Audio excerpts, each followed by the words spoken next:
मिर्चू academy पर खुश आमदीद। अस्सलाम वालेकुम डियर स्टूडेंट्स, कैसे हैं आप सब। उम्मीद करता हूं कि आप सब खैर वाफियत से होंगे। तो कल के लेक्चर में हमने देखा था इंट्रोडक्शन, ठीक है, और आज के लेक्चर में हम देखेंगे प्रोग्रामिंग इन्वायरमेंट। कल के लेक्चर में हमने जो चीज़ें डिस्कस की थी, हम पहले थोड़ी सी उनकी रिवीजन कर लें। हमने यूनिट इंट्रोडक्शन पढ़ा था। इसमें हमने देखा था कि कंप्यूटर हमारी ज़िंदगी का एक अहम हिस्सा बन चुके हैं। ये हमें मदद देते हैं कम्प्लेक्स मैथमेटिकल प्रॉब्लम्स को सॉल्व करने के लिए, इंटरनेट पे सर्च करने के लिए, और कंट्रोल और ऑपरेट करने के लिए सैटेलाइट्स और रॉकेट लॉन्चर्स को, ठीक है। फिर हमने देखा था कि कंप्यूटर खुद इतने स्मार्ट नहीं होते। ये जो सारे काम करते हैं उनको पहले ये इंस्ट्रक्शन दी जाती है, यानी कि हदायत दी जाती हैं, और ये हदायत इंसान देते हैं, ठीक है। इंसान उसे बताते हैं कि किस प्रॉब्लम पर, यानी कि किस पर्टिकुलर यानी कि ख़ास प्रॉब्लम पर तुमने कैसे बिहेव करना है। इन जो इंस्ट्रक्शंस को ये जो इंस्ट्रक्शन कंप्यूटर को दी जाती है कि तुमने इस काम के लिए इस तरह बिहेव करना है और इन मसाइल को इस तरह सॉल्व करना है, उन इंस्ट्रक्शंस को हम कंप्यूटर प्रोग्राम या सॉफ्टवेयर कहते हैं, ठीक है। और ये जो हम इंस्ट्रक्शन दे रहे होते हैं, इस प्रोसेस को हम कंप्यूटर प्रोग्रामिंग कहते हैं। और जो बंदा अच्छे तरीके से करेक्टली कंप्यूटर प्रोग्राम लिखना जानता है, उसको हम कंप्यूटर प्रोग्रामर कहते हैं, ठीक है, उसको हम प्रोग्रामर कहते हैं। फिर हमने देखा था कि कंप्यूटर जो है वो इंग्लिश, उर्दू, इस तरह जो आम सादी ज़बानें होती हैं जो कि इंसान एक दूसरे से कम्युनिकेट करने के लिए यूज़ करते हैं, कंप्यूटर उनको अंडरस्टैंड नहीं कर पाता, ठीक है। तो कंप्यूटर के लिए स्पेशल लैंग्वेजेस होती हैं जो उससे काम करवाने के लिए इस्तेमाल होती हैं, जिन्हें हम प्रोग्रामिंग लैंग्वेजेस कहते हैं। फिर हमने देखा था कि Java, C plus plus, C sharp, Python, ये जो है most commonly used programming languages हैं, ठीक है। और इस बुक में हम सी लैंग्वेज को डिस्कस करेंगे, ठीक हो गया। फिर हमने देखा था कि सी लैंग्वेज जो है इसको डेनिस रिची ने बनाया, किसमें, बेल लैब में 1969 से 1973 के दरमियान, ठीक है। तो ये हमारा कल का बेसिक लेक्चर था। तो चलिए आइए हम आज का लेक्चर प्रोग्रामिंग इन्वायरमेंट को स्टार्ट करते हैं, ठीक है। पीछे वाला लेक्चर देखने के लिए आपको डिस्क्रिप्शन बॉक्स में प्लेलिस्ट का लिंक मिल जाएगा, वहाँ से आप तमाम लेक्चर्स इस बुक के रिलेटेड देख सकते हैं। तो चलिए आइए स्टार्ट करते हैं। Programming environment. प्रोग्रामिंग, आपको पहले बताया कि कंप्यूटर को जो हमने इंस्ट्रक्शंस देनी है, उस प्रोसेस को हम कहते हैं कि हम प्रोग्रामिंग कर रहे हैं, ठीक है। इन्वायरमेंट, माहौल, ठीक है। जिस तरह मैं एग्जांपल देता हूँ कि आप एक तालिब इल्म है और जहाँ पे इल्म सिखाया जाए उस माहौल को क्लासरूम कह लें, ठीक है, या आप कोई स्कूल कह लें, उसको मदरसा कह लें, ठीक है। इसी तरह प्रोग्रामिंग इन्वायरमेंट क्या होगा कि जहाँ पे प्रोग्रामिंग करने के तमाम टूल्स मौजूद हों, यानी कि प्रोग्रामिंग करने के लिए जहाँ पे तमाम चीज़ें मौजूद हों, उसको हम प्रोग्रामिंग इन्वायरमेंट कहते हैं। जिस तरह लैब होती है ना, लैब में सारा सामान पड़ा होता है, ठीक है, मैक्सिमम सामान। इसी तरह बावर्ची खाना, किचन किसे कहते हैं, किचन उस जगह को कहते हैं जहाँ पे हमारे बावर्ची खाना के रिलेटेड चीज़ें पड़ी हों, खाना पकाने वाली चीज़ें पड़ी हों, ठीक है, उसको हम क्या कहते हैं, बावर्ची खाना। इसी तरह किचन कहते हैं बावर्ची खाना। इसी तरह प्रोग्रामिंग इन्वायरमेंट का किसे कहते हैं, प्रोग्रामिंग करने के लिए जिन चीज़ों की ज़रूरत होती है वो सारी चीज़ें मिलके एक इन्वायरमेंट बनाती हैं, जिसे हम प्रोग्रामिंग इन्वायरमेंट कहते हैं, ठीक हो गया। तो चलिए जी, अब इसको हम पढ़ते हैं। In order to correctly perform an task, किसी भी काम को सही तरीके से सरंजाम देने के लिए we need to have proper tools, हमें ख़ास टूल्स की ज़रूरत होती है, ख़ास औजारों की, ख़ास चीज़ों की ज़रूरत होती है। वो कहते हैं कि आपने कोई भी काम अच्छे से करना है, कोई भी रियल लाइफ का कह लें, ठीक है, अपनी ज़िंदगी में या जहाँ भी कोई भी काम अच्छे से परफॉर्म करना है, तो इसके लिए प्रॉपर टूल्स की, प्रॉपर चीज़ों की ज़रूरत होती है। एग्जाम्पल दिया है, फॉर एग्ज़ाम्पल फॉर गार्डनिंग, अगर आपने बागबानी करनी है तो इसके लिए आपको बागबानी के लिए कुछ औजारों की, कुछ चीज़ों की ज़रूरत होगी, जैसे पानी जिस चीज़ से डालना है, ठीक है, बीज वगैरह, और उनकी खुदाई करनी है, ज़मीन को ठीक रखना है, तो वो सारी चीज़ें की। इसी तरह फॉर पेंटिंग, पेंटिंग के लिए भी हमारे पास कलेक्शन होनी चाहिए पेंट्स की, ब्रशेज़ की, कैनवास की, ठीक है।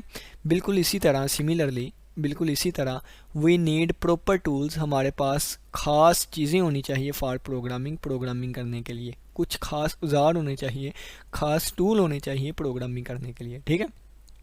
अब यहाँ से डेफिनेशन स्टार्ट होगी, गौर करिएगा, ठीक है। A collection of all necessary tools for programming makes up a programming environment.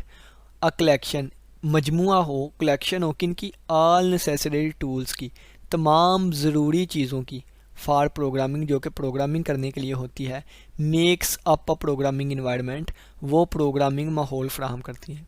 तमाम चीज़ें जो कि प्रोग्रामिंग के लिए ज़रूरी होती हैं उनकी कलेक्शन जहाँ पे हो वो हमारे पास एक प्रोग्रामिंग माहौल, प्रोग्रामिंग इन्वायरमेंट बनाती हैं। ठीक है, इट इज़ असेंशियल, ये ज़रूरी है, to setup up programming environment before we start writing programs. वो कहता है कि प्रोग्राम लिखने से पहले ज़रूरी है कि हम प्रोग्रामिंग इन्वायरमेंट में हों।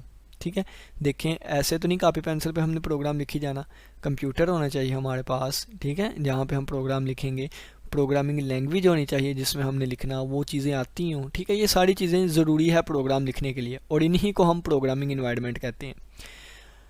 It works as a basic platform for us to write and execute program. ये कहता है कि ये हमारे लिए एक बेसिक प्लेटफॉर्म फ्राहम करती है, किसके लिए, लिखने के लिए और प्रोग्राम्स को एग्जीक्यूट चलाने के लिए।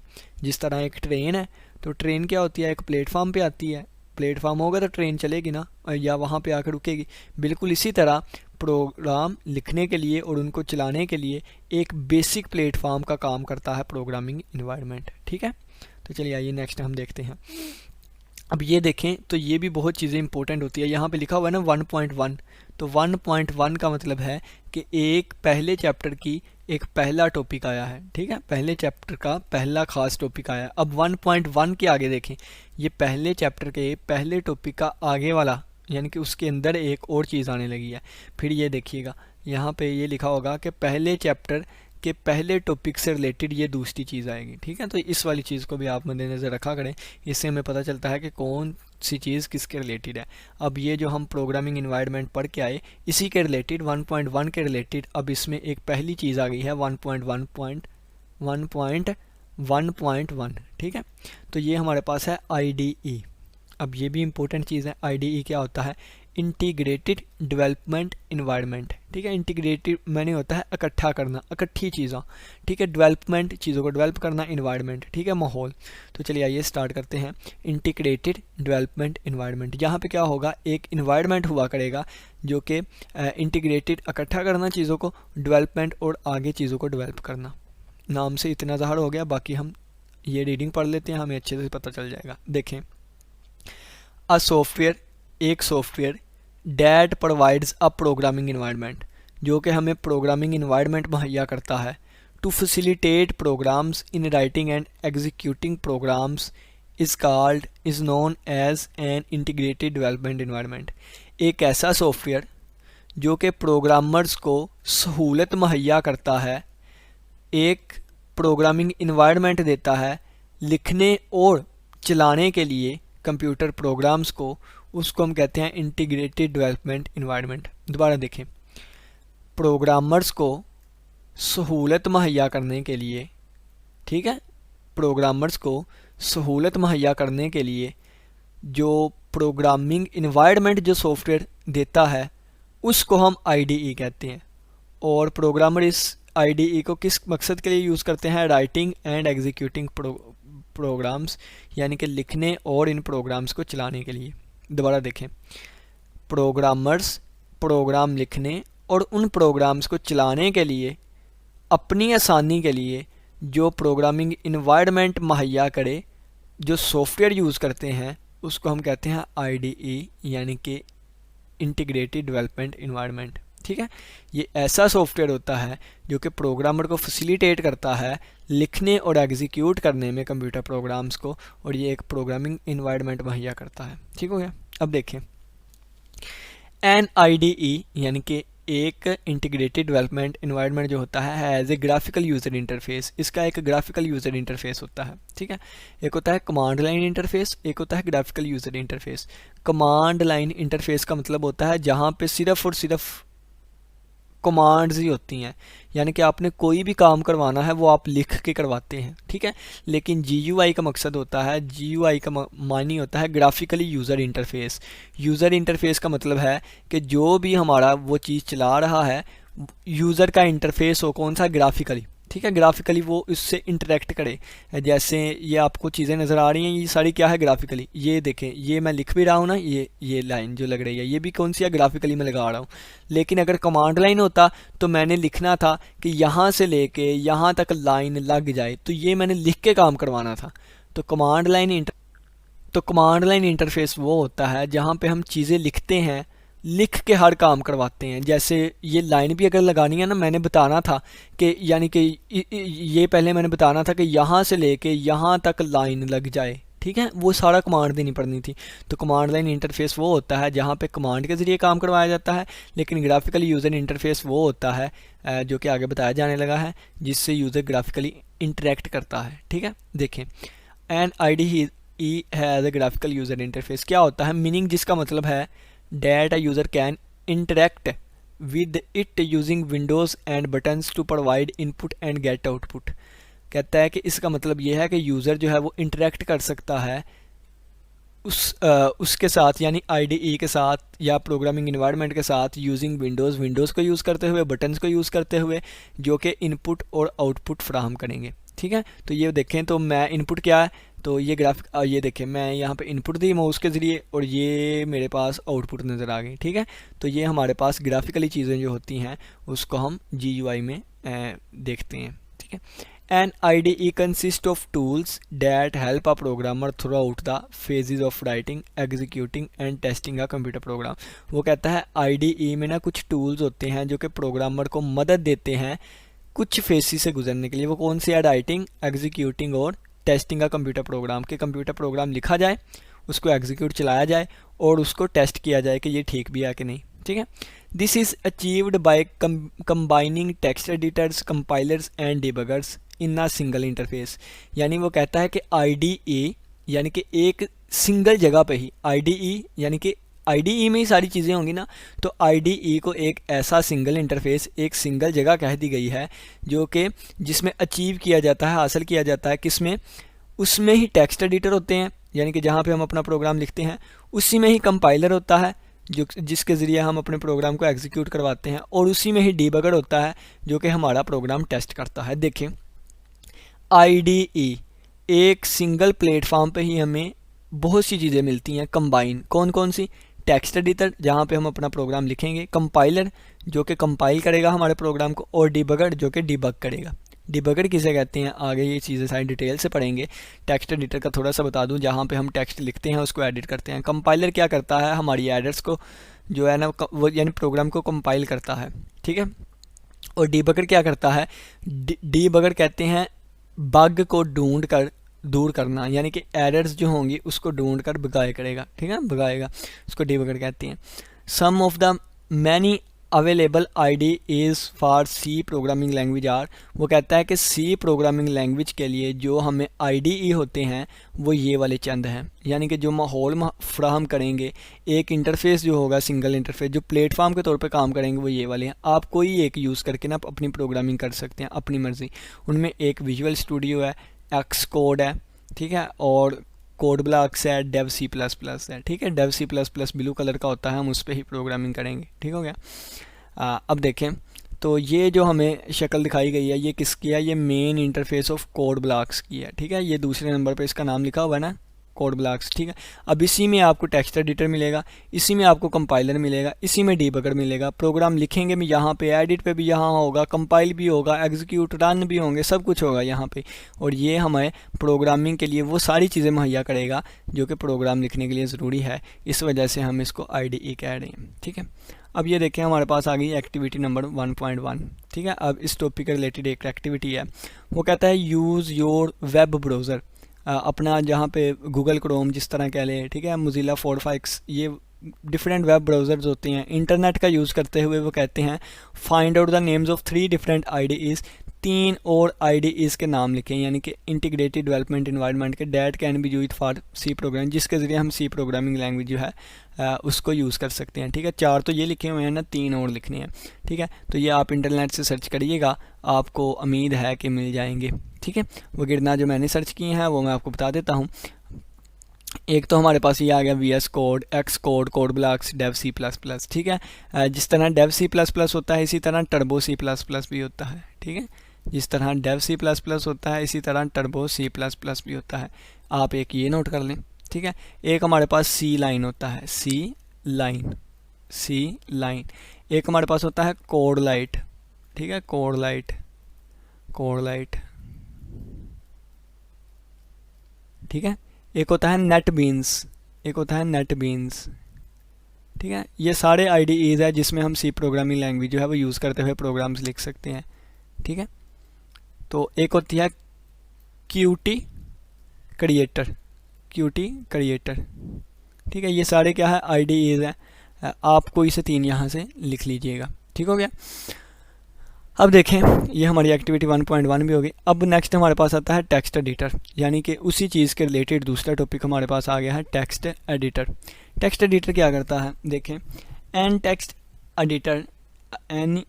एडिटर इज़ अ सॉफ्टवेयर, ये एक ऐसा सॉफ्टवेयर होता है that allows programmer to write and edit computer programs, जो कि प्रोग्रामर को अलो करता है, इजाज़त देता है राइट लिखने और एडिट उसमें तब्दीली करने के लिए, किसमें, कंप्यूटर प्रोग्राम्स में, ठीक है।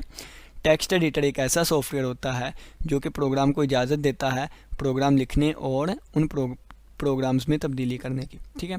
All IDEs have their own specific text editor, वो कहता है कि जितने भी IDEs होंगे, IDEs मतलब इंटीग्रेटेड डेवलपमेंट इन्वायरमेंट, यानी कि ये जो मैं ऊपर इतने ज़्यादा लिखवा के आए ना, उनमें से एक ये भी है। ये कौन सा है, ये कोड ब्लॉक्स है, ठीक है।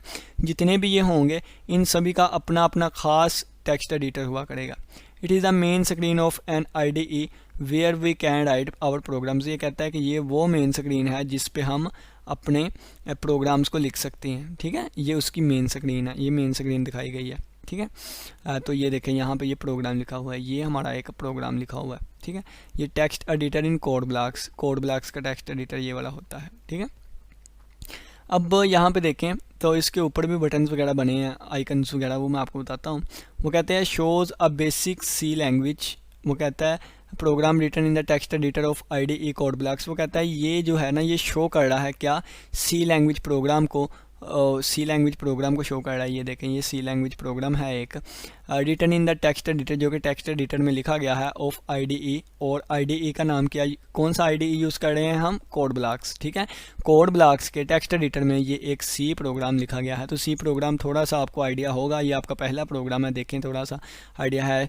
Sharp symbol include stdio.h wide main, और ये printf लग गया हेलो वर्ल्ड, ठीक है। स्क्रीन पर नज़र आएगा हेलो वर्ल्ड। अब देखें वो कहता है कि जब व्हेन एग्जीक्यूटेड आप इस प्रोग्राम को चलाएंगे, this program display hello world, तो स्क्रीन पे कौन सी चीज़ नज़र आएगी, हेलो वर्ल्ड। क्यों, क्योंकि printf के अंदर हमने हेलो वर्ल्ड लगाया हुआ है, ठीक है। तो ये प्रोग्राम किस काम के लिए है, ये प्रोग्राम जब चलेगा तो स्क्रीन पे शो होगा हेलो वर्ल्ड, ठीक है। देखें व्हेन एग्जीक्यूटेड जब चलेगा, this program display hello world on computer screen, तो ये प्रोग्राम कंप्यूटर स्क्रीन पे हेलो वर्ल्ड दिखाएगा। अब देखें we have to save our file, वो कहता है कि हम अपनी फ़ाइल को सेव करेंगे before it can be executed, इसको एग्जीक्यूट करने से पहले, इसको चलाने से पहले, ठीक है। We have named our program file as helloworld.c, वो कहता है कि हम अपने इस प्रोग्राम फाइल का नाम helloworld.c रखेंगे, ठीक है। We can click on the build, हम कहता है कि वो बिल्ड पे क्लिक करेंगे, या यहाँ पे हाईलाइट भी किया लेकिन रिज़ल्ट सही नहीं आया, तो उन्होंने पिक में, तो वो कह रहे हैं कि we can click on build पे क्लिक करेंगे, रन बटन पे क्लिक करेंगे तो फिर हमें अपने प्रोग्राम की आउटपुट नज़र आएगी, ठीक है। अब ये helloworld.c लिखा हुआ है ना, शायद आपको नाम नज़र आता हो, ये फ़ाइल का नाम लिखा हुआ है, ठीक है। इस प्रोग्राम जो है हमारा उसको हमने सेव किया है, उसका नाम ये लिखा हुआ है। ये ऊपर बटन होता है, यहाँ से बिल्ड पे क्लिक करके रन बटन पे क्लिक करेंगे तो हमें हमारी आउटपुट नज़र आएगी, और आउटपुट इस तरह होंगी, ठीक है। द कंसोल स्क्रीन, इसको कंसोलिंग स्क्रीन भी कहते हैं। द कंसोल स्क्रीन जो है वो showing the output is displayed, वो कहता है कि ये हमारे पास नज़र आएगी यहाँ पे, ठीक है ना, प्रोग्राम आउटपुट यहाँ पे प्रोग्राम नज़र आएगी, ठीक हो गया। सही है, आगे देखें। एक्टिविटी नंबर 2 है, वो कहता है open the IDE installed on your lab computer, वो कहता है कि आपके स्कूल में कोई ना कोई लैब तो होगी, कंप्यूटर लैब, वहाँ से आप IDE इंस्टॉल जो किया हुआ है ना, वहाँ पे लाजमी किए होते हैं, क्योंकि बच्चों को पढ़ाया जा रहा है तो ये इंस्टॉल भी किए होते हैं। तो वहाँ पे जो इंस्टॉल है ना IDE कोई भी हो, उसको ओपन करें, राइट द प्रोग्राम लिखें in figure in the text editor of your ID इन। वो कहता है कि ये जो प्रोग्राम लिखा हुआ है इसको अपने कंप्यूटर में जो भी इंस्टॉल आईडी है उसमें लिखें और इसको एग्जीक्यूट करें। ठीक है, तो ये हमारी एक्टिविटी नंबर 1.2 है। तो इस एक्टिविटी को हम लेके चलते हैं। ठीक है, ज़ाहिर सी बात है कि अब यहाँ पे मैं आप लोग को गाइड कर रहा हूँ तो आप लोग को बताऊँगा भी ना एक एक चीज़। तो ये मैं यहाँ पे इसको चला लेता हूँ। ये डेव C++ है। ठीक है, तो देखते हैं चलेगा।